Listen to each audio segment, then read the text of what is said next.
корхонаҳои сементбарории Тоҷикистон дар 5 моҳи аввали соли ҷорӣ беш аз 1,5 миллион тонна ин ашёи сохтмониро тавлид карданд, вале хуруҷи бемории COVID-19 аз иҷрои тарҳи сохтмони як корхонаи нави сементбарорӣ дар шаҳри Душанбе монеъ шуда, бунёди онро то ба 2 соли дигар ба таъхир андохтааст.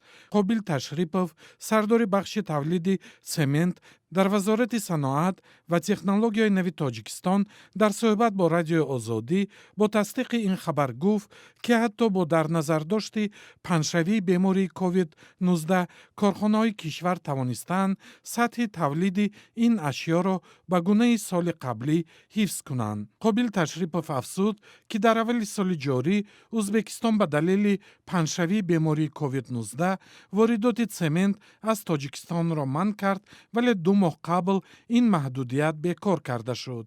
Ин амр сабаб шуд, ки коргарони бархе аз корхонаҳои сементбарорӣ дар замони хуруҷи бемории ҳамагир ба рухсатии бемузд низ фиристода шуданд. Қобил Ташрипов мегӯяд, хуруҷи ин беморӣ ҳатто ба тасмими бунёди корхонаи нави сементбарорӣ бетаъсир набудааст. Соли қабл эълон шуд, ки корхонаи сементи Душанбе мехоҳад 3 километр болотар аз корхонаи феълӣ корхонаи нави сементбарорӣ бунёд кунад. Аммо ба гуфтаи Қобил Ташрипов, бемории COVID-19 сабаб шуд, ки то ҳол таҷҳизот барои ин корхона дар Чин фармоиш нашудааст. Ба ин хотир корхонаи нави сементбарории Душанбе танҳо соли 2023 фаъол карда мешавад.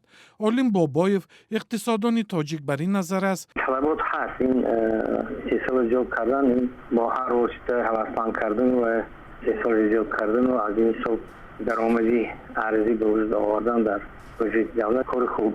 лекин дар куҷо сохтану чӣ сохтану барои кӣ сохтан инаш муҳим аст. мақомот мегӯянд, ки самти вазидани бод дар шимоли шаҳри Душанбе ба ин тартиб аст, ки партовҳои корхонаи сементбарорӣ ба сокинони пойтахти Тоҷикистон асароти номатлубе намегузорад.